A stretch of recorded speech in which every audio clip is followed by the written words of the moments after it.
Hey, this is Mike Gamrich live with another Live with Mike. And today we want to talk about the need to take action and the why things are not necessarily taking action, ways to break that by keeping it real simple, and then talk about ways to generate more web traffic. Everybody needs traffic, right, to their website that can increase sales over time. All right. So, let's step back and dive in. So we're kind of coming through this COVID pandemic time period, and it's been kind of tumultuous for many businesses, and then up and down fashion. Maybe they had some slowdown in the spring. They're trying to figure out ways they need to adapt and things like that. Late spring, trying to get things going again at in the summer, make up ground, all that kind of thing. So different businesses fall different places on that pathway, timeline, processes. But we've all had to adjust. We've all had to make changes, shifts. Just one thing is things like this. Doing a lot more online Zoom meetings as opposed to sit down meetings and all that kind of thing. So, good, bad, and change is change. And but that's added another level of decision making for many businesses. And I'm seeing a lot of businesses that are getting stuck. And so there's not necessarily there's bad stuck, and that's stuck that is preventing you from moving forward with good things. And I think that one of the reasons businesses are getting stuck is well, maybe two reasons. Okay, so the first reason is there is a inability to keep things moving forward. And so some businesses are getting stuck with, we've got kind of some of the, new website launch mode, right? So we got some businesses kind of sitting there waiting. And one of the patterns I see is that, they get stuck on something that is really not a big issue. Maybe it's like, they've got three big images on the home page, and they want a fourth, and and then it stalls, and 2 weeks later we're still waiting on that fourth image.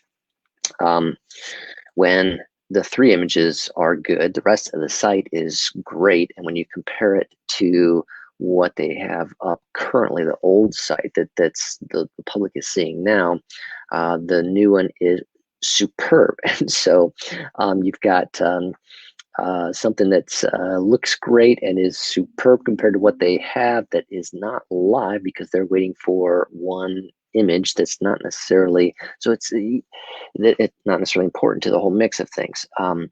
So you got to take a look and evaluate what's important and the bigger picture, and so business decisions, we can see maybe a business kind of getting stuck focusing on, hey, we need one more picture. But is that the most important thing to take a look at when you've got a site that is superb compared to the old existing site, which the public, 100 people, maybe more than that, are viewing per week online? And so I think that the goal is that you need to push something out and make it happen.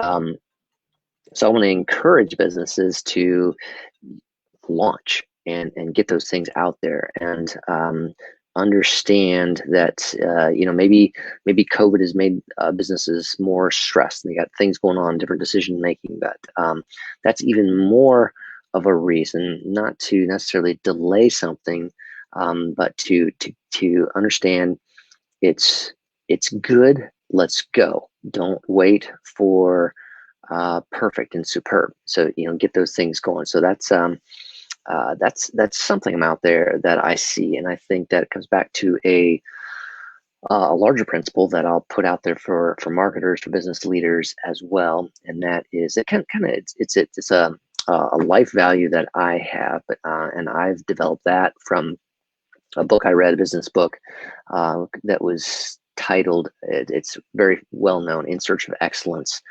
by Peters and Waterman, Thomas Peters. And I can't remember Waterman's first name, but anyway, In Search of Excellence is the book. And that one has had many runs in the business realm, but one of the key principles there is a bias for action. Okay, not letting something sit for too long, but what is the next actionable step? Okay, and this applies whether you're the owner, the marketing manager, or the customer service rep, or the content manager, the developer, the social media marketing person, whatever. Have a bias for action, and what that means is how do I move something forward? Things that are stalled, waiting on that one image before you can go live, does no one any good. Doesn't help your business have a great face on the web. It doesn't help anything. So what can you do to have a bias for action to move something forward in your realm? You think about that. If there's kind of situations that and that can also help because maybe you have more decisions now because of the pandemic. There's other things, decisions that have been added to your plate, but that's the way to take it. Is maybe it needs multiple steps, but can you break down the next nearest step that needs to take place and push it, take and move that forward? Have a bias for action on that piece. So I want to recommend that to you, and as a way to keep moving things forward. Now, switching to my third topic then, and that is first one is if there's been too many delays, are you getting stuck on a thing that is a smaller matter and not looking at the bigger picture? Getting that new website live when it's so much better than the old one is much bigger picture view and more important than that final paragraph of content or getting that final staff image up there, things that can be done later, whatever. And then, so second thing is, first is look at the big picture. Second is a bias for action, move something, the next step forward. What can be the next step? Keep it going. Don't let things sit. Indecision kills so many things. You get this easily with an email trail. As soon as there's more than 2 people on the email trail, it can sit. But what's the bias for action? Who's taking this forward? What's the next step for so and so? Can you do this on this piece? Is that a next step? Move it forward, nudge it forward. Even asking that question to define who can take the next step is a next step. Bias for action. Third thing then is another form of action, generating more traffic to your website. I got a new blog post about this on Digital Hill's site. 5 unique ways to optimize traffic generation. Okay, so one of the things that can help increase sales is more people visiting your site, more of the right type of people. And to get more of those right type of people, you need to help generate traffic to the website. Okay. Hopefully you're already thinking about having good content on the site, not just your product content, but your services listed, but also something that answers questions, builds trust, and that's usually typically your blog and your content marketing, writing out posts that are topically related, things that people are searching for, keyword phrases that they're trying to find answers to that you answer. And so once you've got that content, you think about ways to maximize that content. And of course, you can share it on social media. You can tweet that out. You can put it to your Facebook page, share it on LinkedIn, encourage those type of pieces. That's a base level.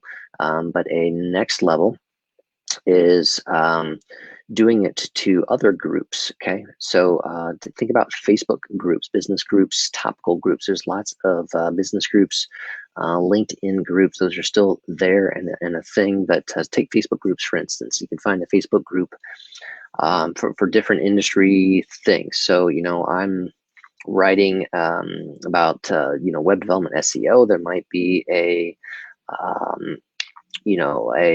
Facebook group. That there is a Facebook group for nonprofit marketers, right? Nonprofit marketers. So I can add something in there.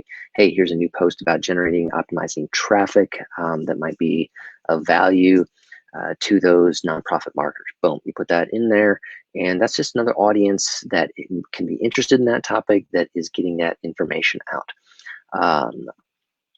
A second thing you can do is kind of aggregate your content, your blog post. And so there are tools. Maybe you've heard of Medium. Okay, so that's a kind of blogging platform. It's an aggregator, and there's others. Flipboard, Alltop, and our other ones, LinkedIn Publisher.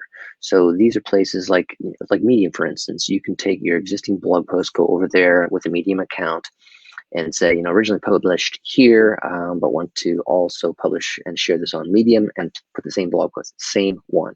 It links to the original one, but it's there, and again, that can reach the Medium audience. And there's, you can take a look at Medium because you can have an account, you can follow certain authors, you can comment on certain authors. So it's kind of like a social network via blogging out there, but that's an aggregator thing. It's another way to get the content out there. LinkedIn Publisher, same thing. It's like a blogging platform within LinkedIn that you can put your posts on. So that's a way to get more eyeballs out there. And again, you're putting the post, but you're always linking to the original source. So they come over and check that out. You want to have a call to action that you add in there as well. Now, there are different pieces. How many of you have thought about making sure your images are optimized per blog post? Okay, so that's a key thing to take a look at. Your image, the title and the alt tag, the description that can be in a image, because image searches continue to grow in popularity on Google. And so somebody can find you by finding that image. They're looking for something, and they're trying to take a look at pictures. Your picture comes up because of the title and the description is related to their keyword phrase search that they did, and so you come up. So optimizing your images in your blog post. And then as well, there are other pieces that you can do, including paid advertising, right? And don't knock those kind of things and say, but look at the investment again, because if you can spend, $300, $400 a month, but the return is one more new sale or multiple new sales that are $4,000, $5,000, was that worth it? Okay, think about that, the difference there. So there's possibilities for Facebook advertising, for Google advertising to reach the direct audience. So on Google, it can be in the search results, and so that's going to be by them typing in their phrase. So you're targeting your ad to certain keyword phrases. They're searching for that.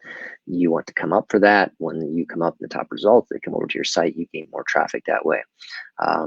There's also image searches again. So you can have a image advertisement on a blog. Maybe it's a newspaper blog in their business section, or whatever, that you can use through Google. And so somebody's reading that newspaper in the business section, they see your ad and they come over to your site. There's retargeting to find more people to come back to your site after they've been there. Those types of pieces. Don't neglect thinking about that, particularly, but think about those returns. Again, if if you could do some kind of tenfold thing, invest this and get a return of tenfold, that can be tremendously valuable to your business. So, and that's going to generate more traffic, more eyeballs to your site. So take a look at those pieces. That's what I wanted to cover today. And that's a new blog post. You can read all the details there on digitalhill.com/blog. But again, what's your bias for action? Okay. Don't sit on stuff. Don't leave things in limbo. If it is good, push it. Don't wait for perfection on those pieces. Get those out there. Keep the bigger picture in mind. If it's better than what's out there already, get that thing live. That can apply to a website, can apply to a blog post, that can apply to social media posts, live video, YouTube things, all those kinds of pieces. GSD, get stuff done. Have a bias for action. Don't let it sit, and think about that. How can you streamline things in conversations? We add people to crap. We say, oh, I'm gonna CC these 4 other people in this email. Is it necessary? Who is the audience that needs to take action there? Okay, so you don't clutter people up if you don't have to. Take a look at, because then it can just lead to more indecision. If nobody's specific, guys, you want to get your thoughts on this. What does that mean? But if you give it, a specific, Sam, I'd like to get your input on this. Carter, I'd like to get your input on this. Maybe Sam needs to hear it and Carter needs to hear it, so you copy both of them, but you're asking them different things. Again, bias for action. So think about that today. What's some things that are stuck in your world? What are some things that have been out there too long that you should get moving and be done with and keep moving on and or push a next step forward? Okay. That'll help you. Take a look at that blog post at digital.com/blog on 5 unique ways to optimize traffic generation. This is Mike. We'll see you again next time. Later.